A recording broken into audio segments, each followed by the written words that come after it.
a special guest for you. Former Titans assistant coach, head coach of the Arizona Cardinals. He's with Titans Radio now, provide great analysis each week, 145 The Zone, Titans Radio. Coach Dave McGinnis. Coach Mack, how's life this week, man, after that comeback we saw on Saturday? Yeah, it is so good. You know, I've been in this league for 32 years, and there's nothing like playoff time in the National Football League, and there's really nothing like being able to be in the final 8 in the National Football League's playoffs. So when you're in the tournament and you're one of the final 8 teams playing, I mean, life is good, brother. Life is good.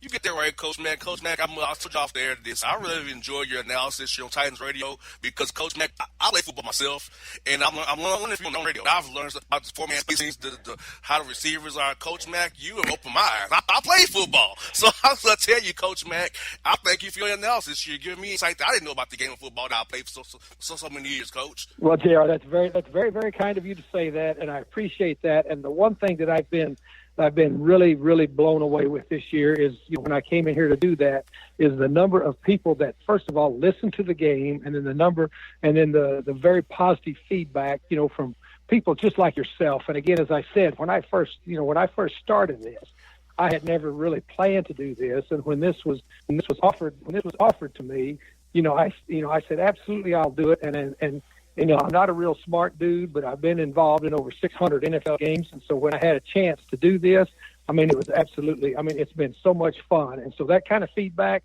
from someone like you that played the game, that knows the game, that means a lot to me. I appreciate that, brother.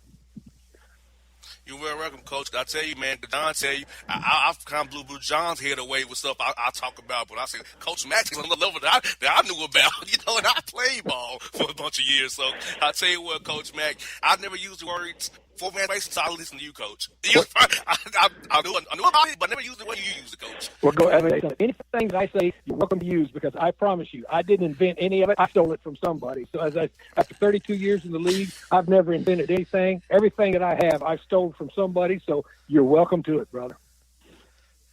And, Coach, it was funny to me that my little brother asked me, what's the inside zone? So let me show you here. Let me draw it up and show you what he's talking about. There you go. No, you know, absolutely. Yeah, and you know what? And once you can explain it to people and where they can and the thing that I enjoy doing, as I say, you know, I've been involved in the National Football League as a coach over half my adult life, and the thing that I've always enjoyed doing is being able to explain the game to people and not explain down to them, but just talk about what's happening. And it's really gratifying to hear how much people do appreciate, you know, just trying to learn the nuances of the game without getting too technical and still being able to present a picture to them that is entertaining but is at the same time informative. And that's, you know, that's what this is all about. And, of course, you know, they say, well, it sounds like you're really enjoying it, Coach Mack. You know why it sounds like that? Because I am.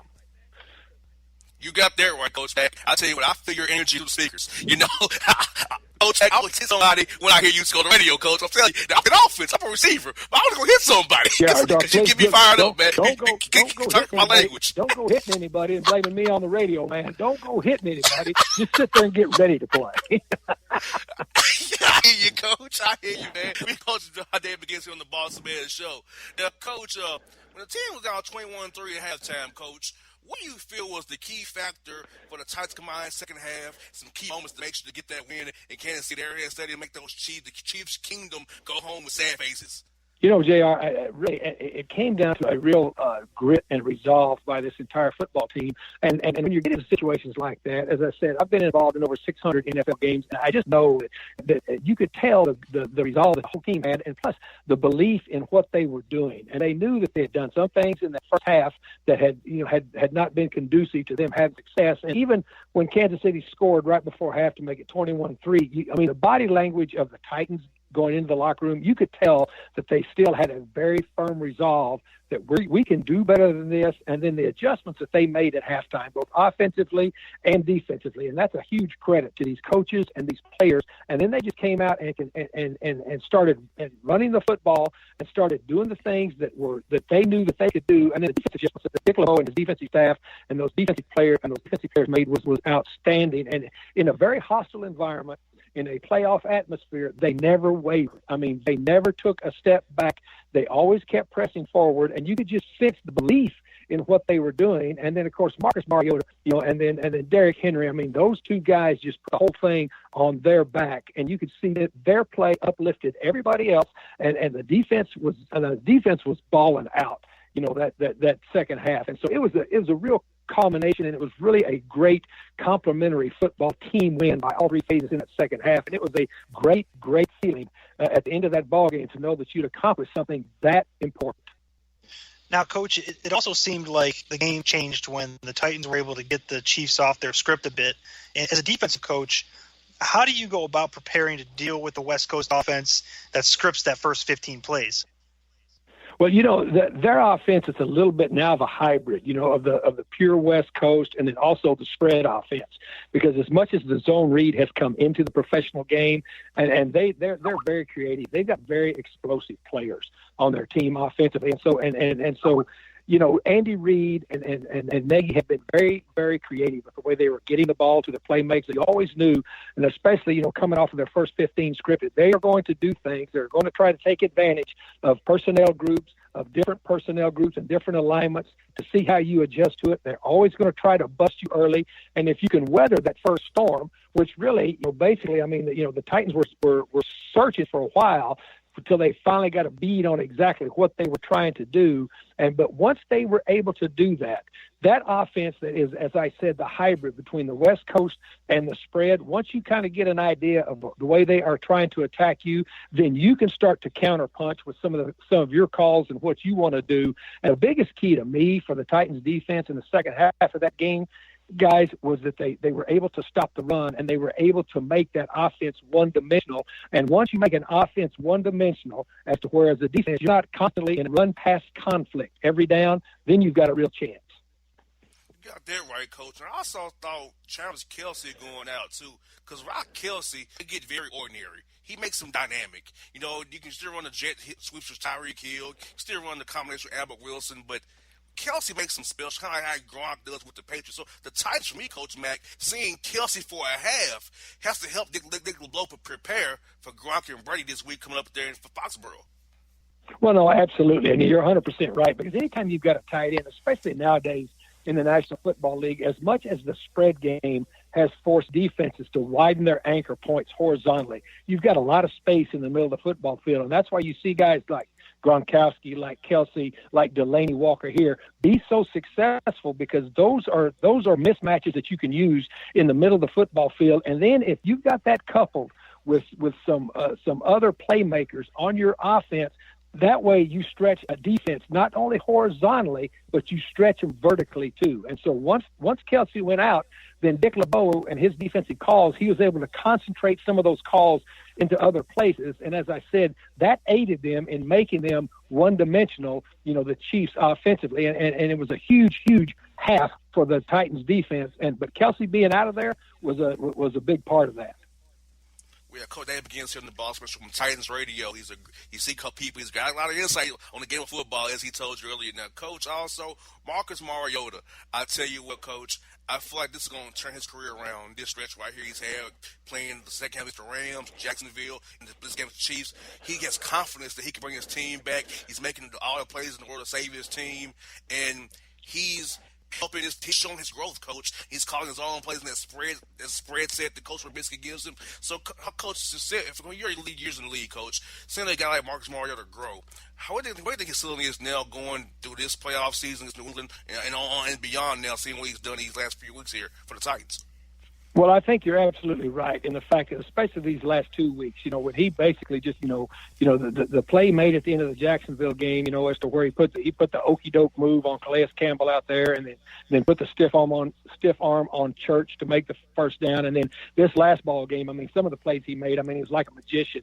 The ball that Revis batted back to him, and he was athletic enough to catch and stretch and touch the pylon. And then that last play to Henry that sealed the game, basically, where he, not only had the zone lead working outside, but then got in front to block the linebacker. I mean, those are types of things that not only ignite your offense, they ignite your whole football team. When you have a quarterback that is willing to lay it on the line from start to finish, like Marcus Mariota has done, and you have got a guy that people will unfailingly follow just because of his leadership ability, but also because, I mean, Marcus is very quiet. He's not a big talker, but he is a guy that they know how competitive he is and how much he lays it on the line. And so to me, it means everything. And you talk about quarterback growth. I mean, you can talk about moments in time in this league. I've been fortunate enough to be involved with some great players in my 30 years in National Football League. I think you're Singletary, or when I was on Bears with Walter, and think back when I had Keith Bullock here. And there are moments in time in big games where those types of players step up and do something that solidifies not only what they are doing personally, but it also solidifies the trust and the belief that their teammates and an organization has in them. And you've seen that out of Marcus Mariota, especially these last 2 weeks. Now, Coach LeBeau rallied his troops, and the Titans were down 14-0, and they played pretty much as usual for ball they doubt the rest of the games. That experience and overall connection with the guys mean to the Titans. No, that issue. You get to the one thing you can't manufacture in this league, either as a player or a coach, experience. And as I said, most NFL buildings that I go into nowadays, after 32 years being in the league, I'm kind of the senior member in the room, and I've got a lot of skins on the wall. But when I walk into Dick LeBeau's meeting room, I feel like a freshman, because this guy has been around so long and has done so many things, is an icon in this league. The players implicitly trust him because they know that all he has is their best interest in mind, and that he is going to put them in the best situation that he can for them to be successful. And then if the original plan is not working, he's one of the best in-game adjustment coaches in the National Football League. So all of that stuff just lend yourself again. Once players believe, they'll do anything they can to follow you and to make it happen. Now, Coach, looking forward to the next matchup for Titans, the Patriots are going to be tough. As you look at that, what do you feel the keys for the Titans are going to be and be able to leave Foxborough with the win? Well, first of all, I mean, you're playing, probably the premier franchise in the league as far as, clearly it's evidence with the Super Bowl trophies, but the number of playoff games, and of course, to me, Bill Belichick and Tom Brady, that combination is the best in modern day. You've been the era of salary cap, and I mean, you just can't say enough. Those who have done it, all what the entire organization is up there in Foxborough. I mean, it's the standard bearer in our league right now, and so to get a chance to go up there and to compete against the best, and especially to be in the final eight with that. I mean, you're going to have to deal with Tom Brady, because he's a master at being able to adjust very quickly on the run to what's going on. They've got Gronkowski, of course. Gronk is one of the best players in the league at his position, hands down. They've also got everybody that goes in there, guys, and you know how they do a great job of not only drafting players, but getting players in free agency, or even getting veterans towards the end of their career to come in there and even excel even more than they can within their system. You're going to have to beat an entire system there, and so to me, you got to have a firm belief in what you are doing. But the keys are the same as they are in a lot of games. You've got to be able to convert third downs with you offensively. You've got to be able to get them out on third downs, not give Tom Brady enough extended series to take shots at you. And then the other thing that you have to be able to do, I mean, turnovers in playoff games are huge. And playoff games, because with 8 players playing now, I mean, 8 teams playing now, you got the best 8 teams left out of 32 in the league right now. So turnovers are a huge part. So you've got to be able to go with your game plan, and then you've got to limit all the unforced errors that you have in the ball game, not give your opponent anything. And then when you got a chance to take advantage of something, whether it's either offensively, defensively, or on teams, you have to do it, especially during playoff time. Now, Coach Mack, preparation-wise, Coach, I think that the Titans have some of what Kansas City has. They beat them with in Week 1 with Tyron Taylor, using him a little bit in that role. They had used Tyreek Hill, kind of using Corey Davis. So as you look at that first game of the season's tape against New England, when KC beat them at home and try to, of course, one of those plays this week, install them, hopefully that we can use some of those same concepts against them this week and beat them with it again? Well, I mean, again, every game takes on its own entity, and the league, there's 16 game season and a 17-week stretch. There's ebbs and flows. Teams change, teams evolve, and so what you really need to do, and of course, once you get into playoffs, you break down every game. You look and see what's going on. You look at what's good for you. You look at what has been not good for you. You look at why you've been successful. You look at what has been successful against your opponent. You try to see how your personnel matchups work. All of that stuff, figures in. But at the same time, you still got to be able to make it concise and make it real, because you've only got so many days to practice. But at the same time, what you have to know, you have to have a firm base of things that you do just as your base fundamentally where you are right now. because, they're your playoff game, and you're going to borrow from what you see in some, but still you've got to be true to yourself as to what has gotten you there and made you one of the final 8 teams in this tournament. Well, Coach, I'm looking forward to 30. I'm hoping that the Falcons get that job done in Philadelphia. You guys get the job done in New England, and I'm praying that this will happen. We have a Falcons-Titans Super Bowl in Minnesota. That'll make my day. That'll make my year right there, Coach Mack. I would enjoy that. Well, yeah. As I said, you got all the numbers on the board right now. So you know what? for your wish to come true, that makes Coach Mack real happy too.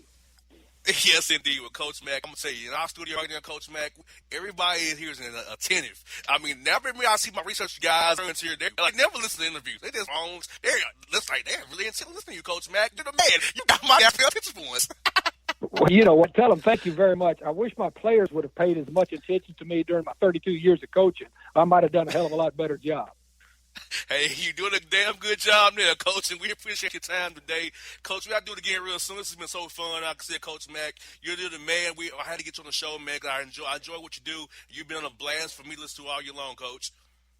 Thanks, guys. It's my pleasure. Thank you so much. See you. You're welcome.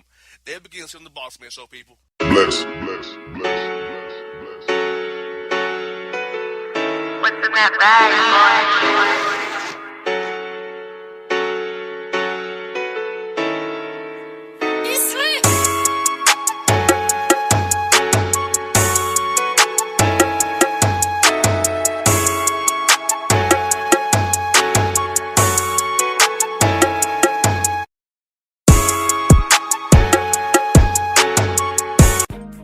A gorgeous tan from Suntan City gives you an inner glow that relights the fire when you run into your first crush. Vicky, who was that?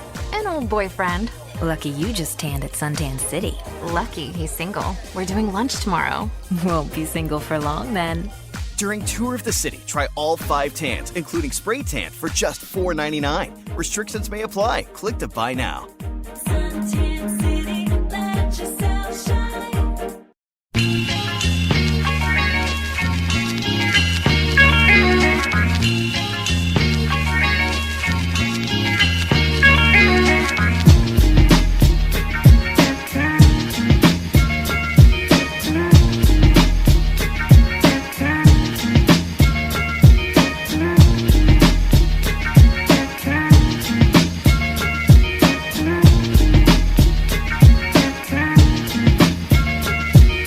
Folks, we're back here on the Bossman Show, Bossman Radio Network, and we're joined by a friend of the show, a good buddy of mine, Kyle Schwartz. He's the Assistant Commissioner for Strategic Communications for the OVC.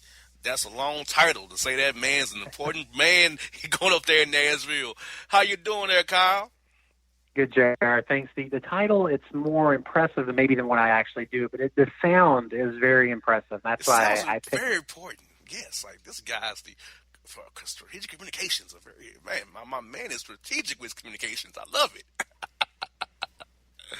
Love it to death. I tell you what, Kyle. I'm gonna say, folks, new listeners, Kyle Schwartz is the man out the OVC. Man, he's the point man. Does a great job with the OVC tournament, media days. He's a great dude.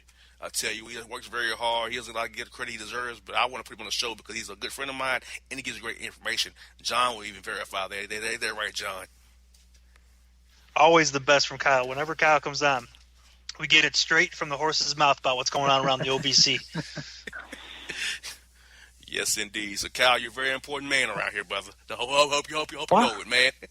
Well, I appreciate it. We like spreading the word about the OVC all throughout all the markets your show airs in. And, I can sort of compare the OVC sometimes to you may have gone – some people go to an OVC school, but then they root for the bigger SEC school in their market. So we know those fans are out there. We just want to relate to them, say, hey, it's okay if you root for your SEC school, but remember where you went to school at too. So sometimes we have to pull people back in a little bit. Yes, indeed. And, Kyle, don't talk about OVC, especially with Jacksonville State being 94 miles from Atlanta. A lot of the Georgia and Auburn and Alabama rejects go to Jacksonville State. But they go to Jacksonville State. They go there because they can play at a high level at FCS school, and a lot of them go to the NFL from the FCS school, Jacksonville State. Each of them know as well with Jimmy Garoppolo. So for the league, Kyle, when you have guys like Jimmy Garoppolo, guys from Jacksonville State, Roger Cromartie, Anthony Levine, who go to the NFL, how does that help you guys in the league force and promoting the brand, promoting what you guys do as a conference? Yeah, when you talk FCS football, and a lot of people might still refer to it as the old 1AA, we have players. I was just looking at the list right now. 8 players at the end of the year that are on active rosters. A couple in the playoffs. The Steelers punter, Jordan Berry, went to Eastern Kentucky. Kame Grugier Hill is with the Philadelphia Eagles. He went to Eastern Illinois. So those are 2 players who are competing at the highest level. You mentioned Jimmy Garoppolo. I will have to say a personal favorite of my own, one of the favorite people I've gotten to work with. So somebody who, he set the bench. He's won some NFL Super Bowl titles with the Patriots. Now he gets to go out to San Francisco, be the starter. He really made an impact in the year. So every broadcast, they're saying Eastern Illinois. Maybe they say OVC, but they're talking FCS football. It's publicity you can't buy. You can't get a TV ad on those national broadcasts or wherever. So having somebody go to the next level and succeed, it really helps us. And we might cover basketball in a little bit. We have 6 guys in the NBA right now. That is unheard of in OVC history. So we're doing things here on the college level, and we're sending people to the pros, which is a great thing. Well, Cal, speaking of some of the success that OVC players have when they take it to the next level, towards the end of the year with the 49ers, Jimmy Garoppolo had a pretty nice run with them towards the end. Were you guys in the league office kind of excited to see that, as it's helpful to promote the brand? Yes, but it's also one of your former players and student athletes having success on the next level. Oh, for sure. And we, he was the Walter Payton winner, the FCS Player of the Year his last year, and we got to go to the awards ceremony and spend some time with him, meet his parents, who are like the nicest people that you can imagine. So to go from being a backup where people sort of knew his name, like they knew what he could do, to really get out there and play, it's just exciting. It's almost the same thing as if one of our student athletes graduates, they go to medical school and they become a doctor. That's what we want to do. We want them to go into their field and succeed and be the best possible person they can be. Jimmy Garoppolo or somebody on those level, it's just obviously more people know about him. So anytime an OVC student athlete can reach their dreams and what they want to do, it's exciting here. And most of them don't do it in professional sports, but for the ones that do make it, we get a little bit extra excited for them.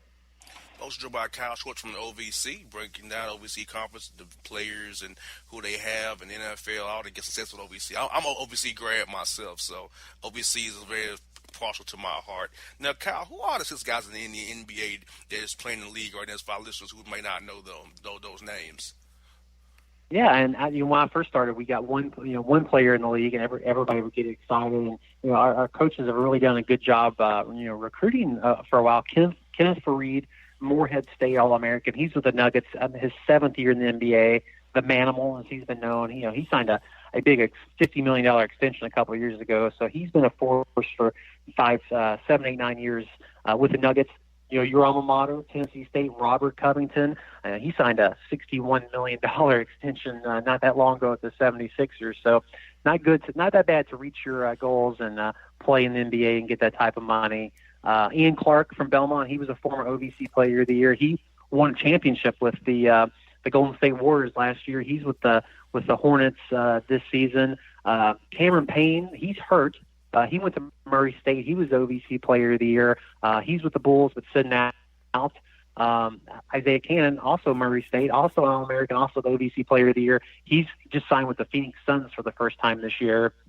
And then the 6th is Antonio Cleveland. He went to Southeast Missouri State, which is where I went to graduate school, actually. And he's with the Dallas Mavericks, although he is hurt right now. So he's on the injured list, and I don't know if he's going to play for the rest of the year. But 6 at one time is the most we've had in my decade here. So great to see some players make it in the NBA, because there's not a lot of roster spots to do that. You got that right. I forgot about Antonio Cleveland. I thought he played similarly with Golden State, right?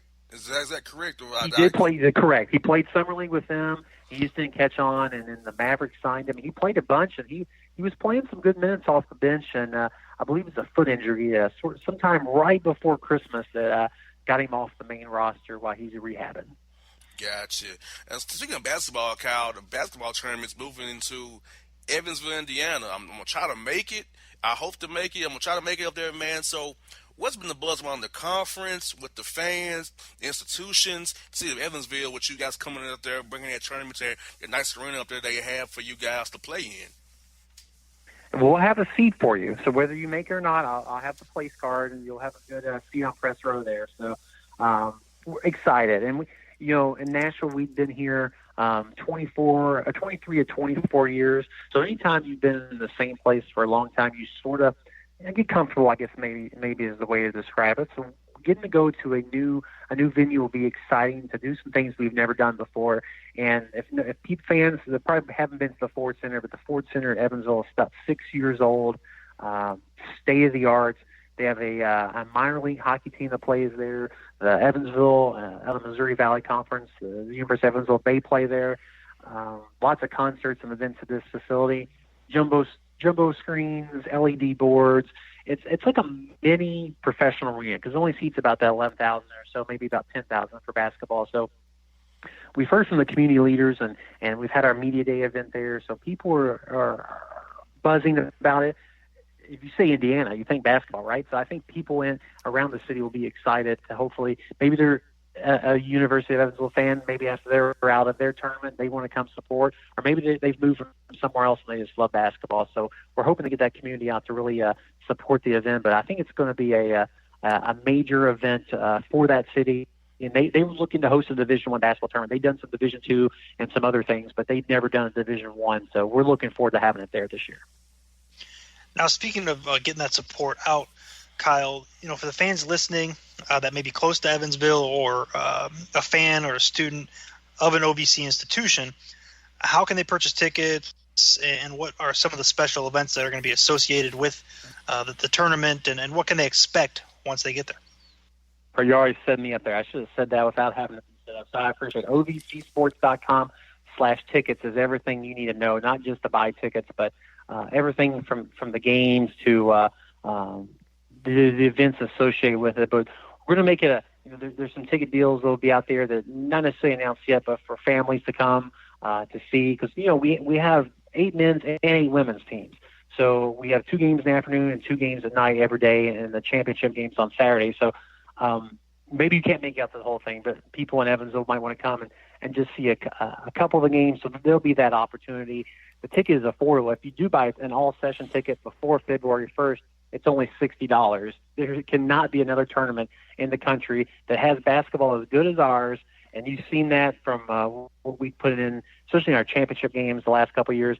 $60 gets you into every single game. So I think it's a great value. I think our fans that come every year think it's a great value, and they'll be able to be in the state-of-the-art building. There's things around the arena to do too. It's probably a little easier to park there than it is in Nashville. Just a little bit smaller scale there. Yeah, I know. We know how that is. So maybe easier in and out, and maybe there's a chance to easier get some dinner right before the game across the street. So OVCsports.com/tickets, everything you possibly need to know about this year's event. Now, Kyle, there's always a big talk around non-conference scheduling and RPIs as March approaches. Just curious for myself and the listening audience, how involved is the conference in aiding the member institutions when it comes to scheduling non-conference games to boost the RPI and ensure the conference as a whole has a better schedule to allow more teams to play postseason without having to pay for it, per se, getting the NITs straight in, or get in the tournament with a good RPI, or one of the other CBI, CIT. So how do you guys go about helping the schools make those schedules, make them a little bit better for everybody involved? Yeah, I actually have the RPI document pull up here. I think you hear other conferences have scheduling parameters or philosophies or guidelines, and you have to schedule between this and that. We don't have that per se. We do annually. Our coaches meet, our athletic directors meet, more regularly, and we talk about the importance of who you play and where you play them, and ultimately if you win is important. I think that the research is out there. People have seen it. If you're going on the road, you're likely not going to win the game. That's just how it balances out. So you kind of got to be smart and, playing like opponents. If you're the teams at the top of the league, and I'm just taking who's at the top of the stands right now: Belmont, Murray State, Austin Peay, Tennessee Tech, Jacksonville State. Those teams, they can go and play a team that's at the top of another a mid-major conference. But if you're a team that's at the bottom of the standings right now, those teams probably shouldn't be playing the teams that are at the top of another league. They need to play some of the peer schools in that year. Then when that team improves, they can play different schedules. So we don't per se tell them. We give them advice and sort of have people talk to them on how the RPI is affected by your schedule, and then let them make the best decisions. It's not easy though, because if you get to be a good team, let's use Murray State for example. After they had Isaiah Cannon and were ranked in the top 10 nationally, nobody wanted to go play at Murray State, so they had to go and find some teams to play. Now when Isaiah Cannon left, everybody wanted to play Murray State. That's just the sort of the way it happens. So just keeping them up to date on what they can do and helping them to make the best decisions they can to find those opponents. I hear that, Kyle. Well, Kyle, I'll tell you what, it helps me out a lot. A lot of listeners ask me these questions, and I can't answer them fully, truthfully, without hearing it from somebody like yourself. So you definitely made our lives easier trying to answer those questions for our fans who ask us that all the time. And winning, at the end of the day, winning is what's going to help you. If you play a schedule and you win the games, it's going to help your RPI. And at the end of the day, if it comes down to having an at-large team, that might be one of the factors that is the deciding factor on that. I hear that, man. Well, Kyle, I'll tell you what, brother, it's been a pleasure having you on the show again, my friend, and look forward to seeing you real soon. Hopefully I can get to Evansville and enjoy that tournament with you guys. But if not, I'll be cheering for you guys. Wishing you all the best from afar. All right, well, guys, I appreciate you giving me some of your time and for your listeners, and it's always a pleasure to be on with you. Thank you so much, folks. It's Kyle from OVC here on the Bossman Show.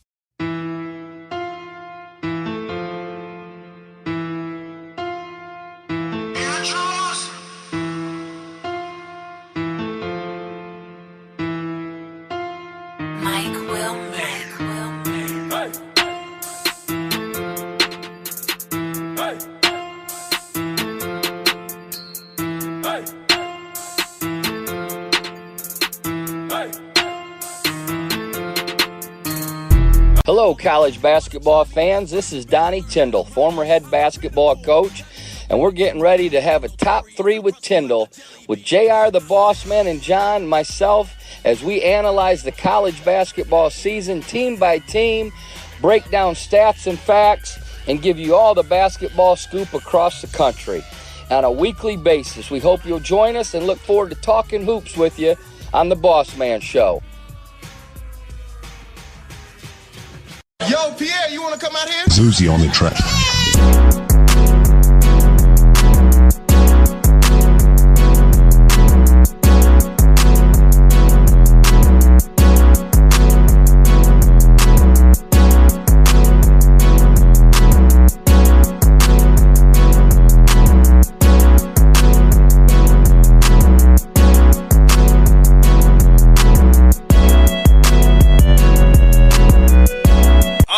We're back here on the Bossman Show. We got my man Ira Kaufman from JoeBucksFan.com. I just love the name of your site, man. Joe Bucks Fan. Where that name come from, man? Well, it's like they're trying to appeal to, everybody, the truck driver, the sanitation worker, just Joe Bucks fan. That's the average Bucks fan. And I got to tell you, the average Bucks fan, he ain't too happy right now. He ain't too happy. They were 5-11, big expectations, and they fell on their butts. And meanwhile, 3 teams from the NFC South are in the playoffs, and the Bucks are trying to cruise to Cancun right now. Not good. Not good. Our coach was Chucky to come back to Tampa. When I saw him down there for that night, I thought my man was coming to Tampa. But now he's going back to the Raiders. How close is that deal going down, man? I think it was close. I'm with you. When they had that Ring of Honor night, and you saw the emotion in his voice when he was saluting ownership. They had mended a lot of fences since he got fired, and I thought he was coming to the Bucks because Cutter was in a lot of trouble, and you guys know Dirk Cutter from his Atlanta days. And anytime you go 5-11, when you have big expectations, you're in trouble. And I thought Gruden was the man. He lives right here in Tampa. He wouldn't even have to move his family. But you know what? And I think you guys realize it. Oakland was going to give this guy whatever he wanted. He's got total power. He's got all the money in the world. And I think the Glazers realize we're not going to get in a bidding war with Oakland. We're probably going to lose. They're going to give him anything he wants. and they bowed out, and they decided, all right, we'll stick with Cutter one more year and see what Cutter's got. But believe me, the Glazers had plenty of interest in bringing John Gruden back to Tampa. So speaking One of buck fight Steve Chucky. Yeah. Well, speaking about Cutter, And the fans are disappointed now. Yeah, go ahead. that's what I was going to say. I mean, it's probably a little bit of a disappointment, for the fans as well as ownership, based on the scenario you're speaking about. So, do you feel that obviously Gruden or someone like Gruden would be better suited to lead the Bucs going forward as opposed to just retaining Cutter for this 1 year?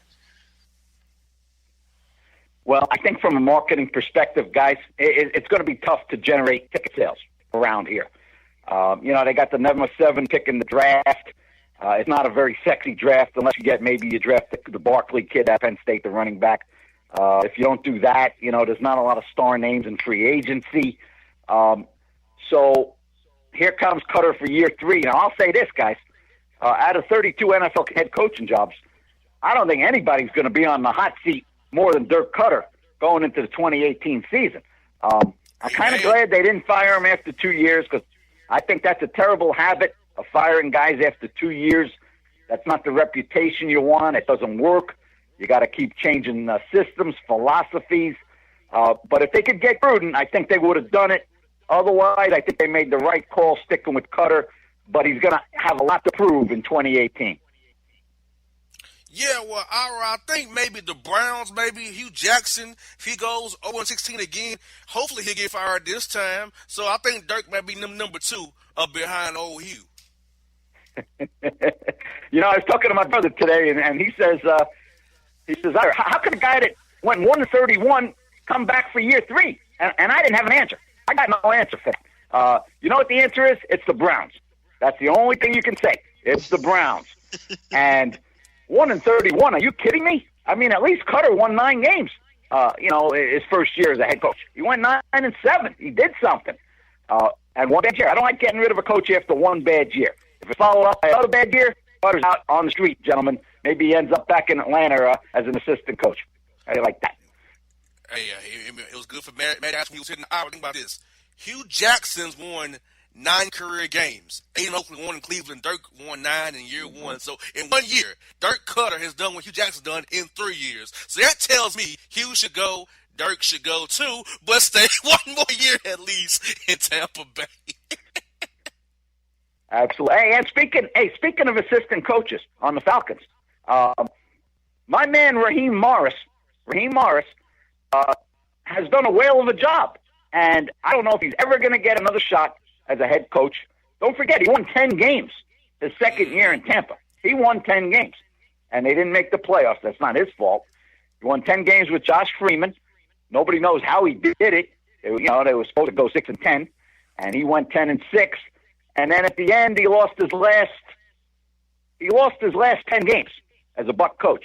10-game losing streak, so he had to go. But I think he's more mature now. He's done a heck of a job. He switched from defense to offense. Not a lot of coaches do that. Raheem Morris is not to be underestimated, gentlemen. I hope he gets some interviews in the near future. I love talking to Coach Rob. He's cool. He's cool in the fan, man. I love him to death. He's a great guy. Our whole staff was pretty much cool dudes, man. I love all our staff members. They're all cool guys to talk to. You're right, Coach Rob needs another chance. He's a young mind. He had a bad situation in Tampa where the Glazers axed him real fast. But hey, give him another shot. Look here, all these other retreads can get jobs. So should Raheem Morris too. Raheem Morris.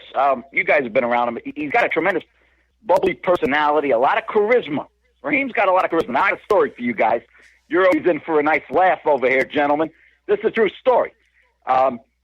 His second year in Tampa, it was the year he went 10-6. So we're in training camp, and Raheem gets up there, first day of camp, and he's talking about the goals for the year. And he goes, guys, it's a race to 10. It's all about a race to 10. Nobody knew what he was talking about. We said, what does that mean, Coach? And he said, well, I've been doing some research, and if you win 10 games, you're probably going to make the playoffs.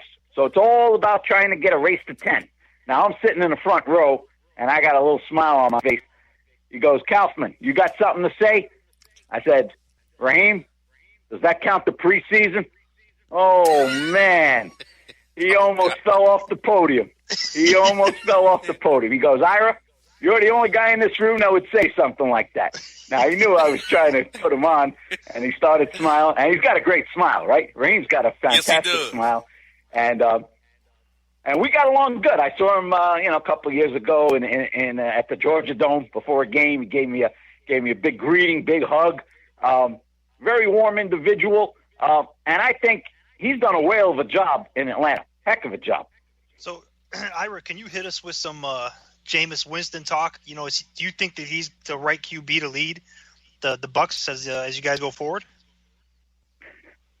Well, it was a rocky year for Winston. He got hurt. Now there's some conjecture he might have got hurt the second game of the year instead of the fourth or fifth game. Played through it. Then he sat out 3 games. By the way, they went 2-1 with Ryan Fitzpatrick.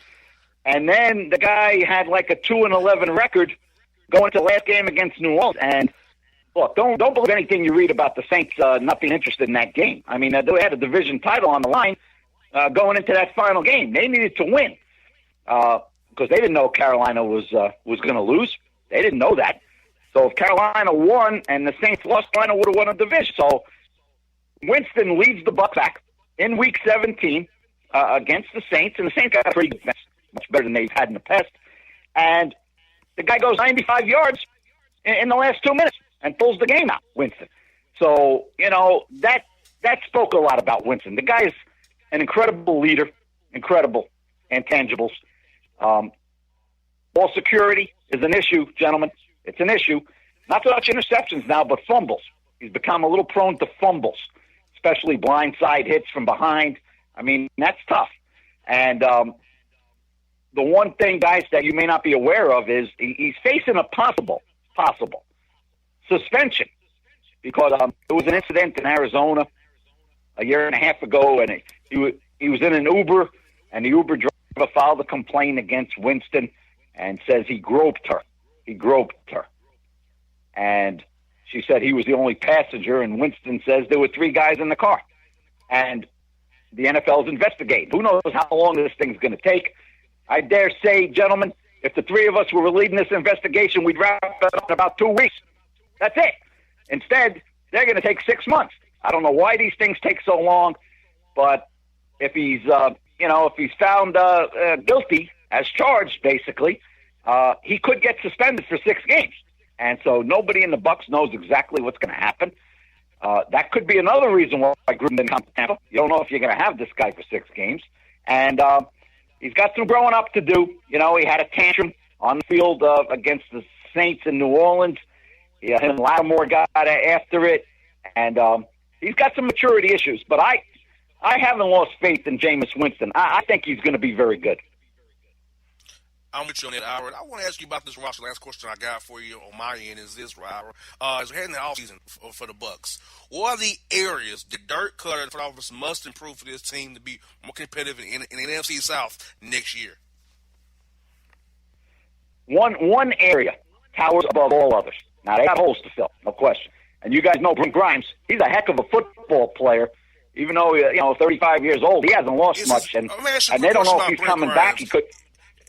Quick question. Yeah, is his wife a problem like she was in Atlanta? She was not. She was not. Okay, good deal. I know she was an issue in Atlanta, and we were concerned, but for 2 years, she's been pretty happy with the way the Bucs treat her husband. She doesn't say anything about Cutter. She doesn't say anything about Winston. And Grimes has been a heck of a player, and now he could be a free agent. So they don't know if he's getting him back. But having said that, the one area of major concern, especially in a division with Matt Ryan, Cam Newton, and Drew Brees, they have no pass rush. When the Falcons didn't have a pass rush before Beasley came around, they weren't any good either. And Mike Smith ended up out the door. And now Atlanta's defense is pretty decent. And by the way, I think Deion Jones, that guy's tremendous. I love that Deion Jones. I voted for him on the All-Pro team. He's one of my 3 linebackers. I think that guy is very, very underrated. But anyway, the Bucs got no pass rush at defensive end. They got no help from McCoy. McCoy's been there for 8-9 years by himself. No help. Double teamed every game. The fans are on McCoy's back because he's not Warren Sapp. Well, who's Warren Sapp? You can't get another Warren Sapp. Maybe Aaron Donald. I mean, once every 10 years, these guys come around. And, Grady Jarrett, God bless him, he ain't no Warren Sapp. I mean, he's good. But McCoy's a very good player. He's the least of the Buck problems, but he's got no help up front. And at least Sapp ended up, with Simeon Rice at the end, right end, and now you can't double-team Sapp anymore. So they got to get a defensive end. They got to get an edge rusher. Free agency, I think kind of lean. Maybe Ziggy Ansah. I don't see Lawrence leaving the Cowboys, guys. How could the Cowboys let that guy go? He had 14 sacks. So I don't see Dallas letting him. And who's there in the draft? Maybe there's a kid out of North Carolina State that's supposed to be good. So we'll see. But they got the number 7 pick. That's the number 1 area. They got to make Matt Ryan, Newton, and Breeze uncomfortable in the pocket. You can't give these guys 5 seconds. They're going to kill you. They're going to kill you. I got one last question for you because my man played in Tampa. One of my good friends is Javon Hay. Do you have a good Javon Hay story you can share with us on the air that's FCC legal? You know what? That guy turned in some good days as a Buccaneer. He really did. He was a good guy to talk to in the locker room, win or lose. And look, I'm selfish. I'm looking for good stories, and especially after losses, I'm looking for guys that I can talk to. Usually after losses, you go up to a guy, he says, let me take a shower first. Then you go to somebody else. By the time you get back to the first guy, you look at his locker, everything's gone. You missed him. He's gone. They don't want to talk to you after a loss. Javon Hay wasn't like that. I found him insightful, smart guy, and you know what? He could play a little bit. So he had a decent Bucs career. What did he also play for? Tennessee, maybe? I can't remember. Tennessee, Carolina, I played for and Tennessee. Detroit. Oh, okay. And you know what? Nice career for him. He should be proud of what he turned in. He hustled, didn't give up on a play. Again, not a next Warren Sapp, but who is, guys? Who's going to be next Warren Sapp? Oh, man. You called it Aaron Donald. That's about it. I don't see nobody else but Aaron Donald right now. That's about it. Yes, indeed. By the way, I voted. You are Tampa-based Hall of I'll Fame tell you voter. one thing. Yeah.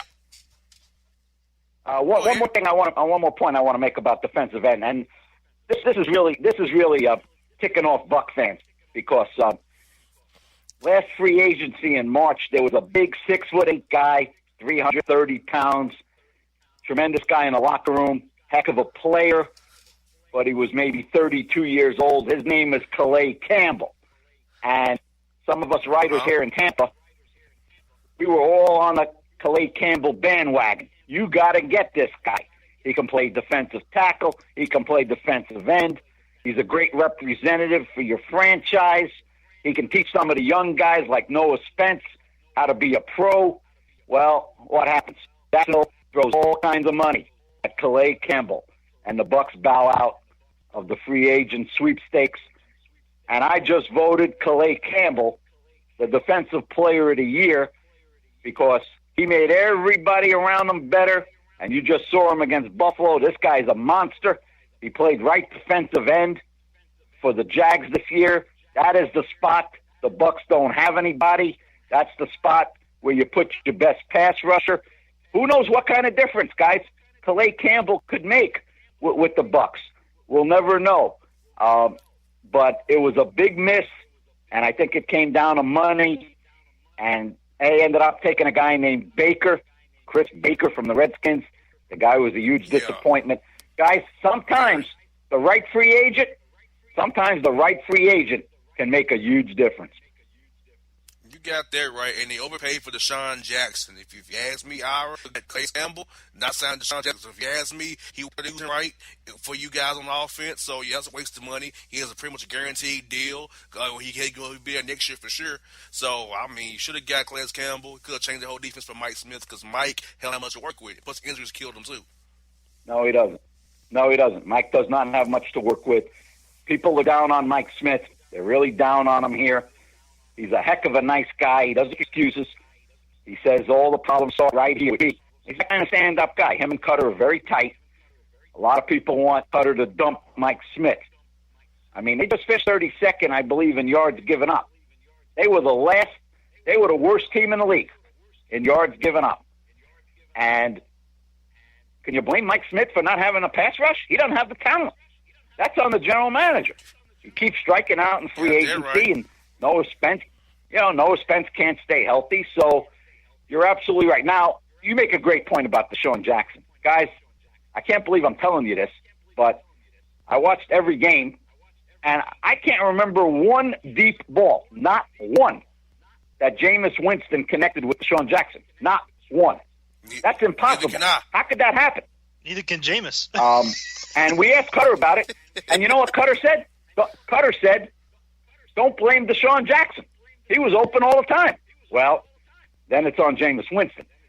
First of all, he needs time to throw, for a deep ball. I understand that.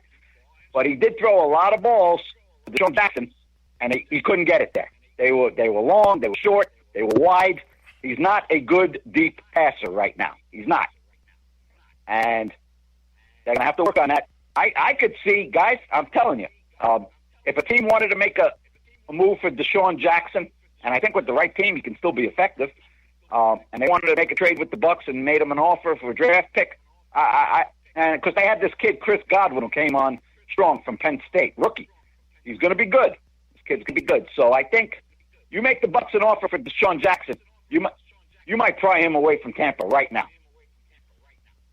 And help everybody involved. I think he's best known on the Buccaneers roster because I just don't like how Dirk used him. Dirk has a creative offensive mind, but I just don't. He can bring back the blame when he wants to. You should tell James Winston, we're going to run him on put him and Mike Evans on a double go route. Who wants to stop that? Nobody. That's right. I just saw that happen this year. And I got to give Jackson credit, by the way. I got to give Jackson credit. He's got a reputation being a diva. I understand that. He kept his mouth shut. He was frustrated. He took it like a man. I got to give Jackson his due. He didn't say anything.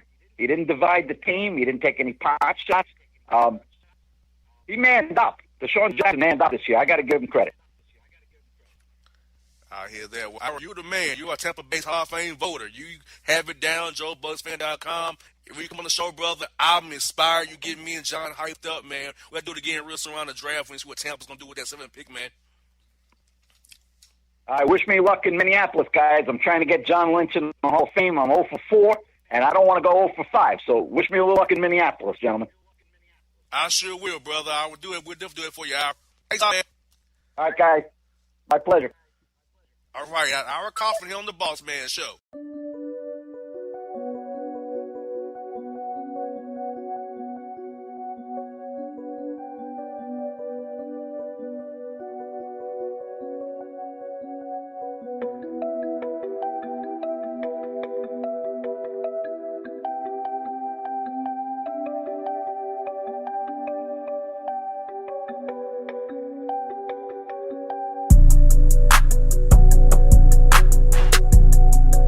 Yeah, it's your man JC, the host with the most, baby, and it goes down each and every Saturday night right here in the city of Memphis. That's right, y'all. It goes down at Clicks Sports Bar Memphis, baby. 3705 Malco Way, Memphis, Tennessee, 38125. Come out and join us, the Three Kings, each and every Saturday night for the livest karaoke in the city. Everybody gets in free till 10 p.m. Only $5 after. Great food. We got drink specials. We got all kind of games, man. We got the pool tables popping. Whatever you want, we got you, man. Come on out. Have a good time with us each and every Saturday night. That's Clicks Sports Bar, Memphis.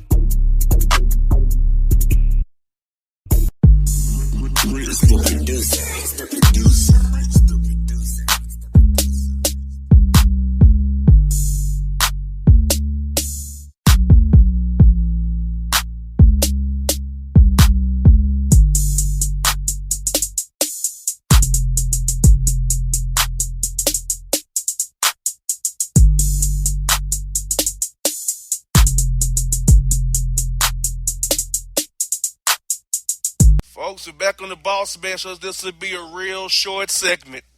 Real short segment, John. Because we was just joined by the electrifying Joe Bucks fan, Tampa-based Hall of Fame voter, Ira Kaufman, man. Ira is amazing, man. This first time Ira been stopped for me stopping my own segment on my own show, John. It was the first time happened today with Ira. Dude, he's one of my favorite guests to have on because he's high energy. He's got great stories, and his information is awesome. So not only like his factual information about the teams and the coverage, but his opinions are excellent as well. He a lot of things tend to pan out. So if that's the first time you've heard him, or if you have never been to the site, it's a good site to go visit. And definitely, he knows what he's talking about, man. He's got his finger on the pulse of not only the NFC South but the NFL as a whole. And he's just a great dude, man. He's just a great guest to have on because he's, there's no script when Ira comes on. You just kind of throw it out to him, let him break it down for you, and then just play off of that. You know what I'm saying? Yeah, you do. Like, that wasn't what I put on the top. Well, we hit all our points, but it's how we got there. It's always the adventure. It's how you get there with Ira. Ira's great, man. And like, he's so New York, man. He reminds me like the Soprano dudes. He's so New York. Like, guys, gentlemen. I'm just gonna tell you. He's got that classic accent and dialect, right? It's just like you can't do that impersonation because it's so on point. Like, you can't even do it, man. Nah, you can't. I'm good at impersonation. Y'all learn it. I can do some good impersonation of people, but I can't get Ira down. I'll have to work with him a long time, man. And then also, Coach, this first hour, we had Coach Mack on the show. Coach Mack was, like, amazing. Like, John, he speaks what I speak. He speaks at a higher level to me with football. It's like when I hear him talk about 4-man space and inside zones, outside zones, 3x1s, 2x2s, 10 personnel, like, that stuff I know about because I play football, but where he talks about it at high level, man, it's so amazing. Yeah, and he breaks it down, like, even though it's high level, and it's kind of like it would be advanced, football for the casual fan. Those terms, they tend to tune out, but when he brings it, he's kind of got a way of making it easier to understand to a layperson. So I think that's what's appealing to Coach when he breaks it down like that. You know what I'm saying? Exactly. He might could have helped y'all Browns this year, John, but who knows? He didn't want that curse. I mean, he's good, but I don't know if he's that good. I'm not even sure if Vince Lombardi coming back from the dead would help the Browns. I mean, geez, that's just a train wreck, bro. A train wreck. And listen, when they had that parade, I'm sure everybody saw that on the news somewhere. They had the 0-16 parade. Yeah. Dude, it was cold as hell out there. Those people went out there regardless. Like, I'm talking like 30 below zero wind chills, right on the lake. Those dudes were not messing around, man. They were having that 0-16 parade regardless. Those some tough dudes in Cleveland, and I tell you what, folks, guys, enjoy this first hour. Hours is going to be even more amazing. I guarantee you. This is JR. This is John here on the Bossman Show, Awesome Radio Network. It's to be a real short segment. This short segment is over. Talk to you after the break.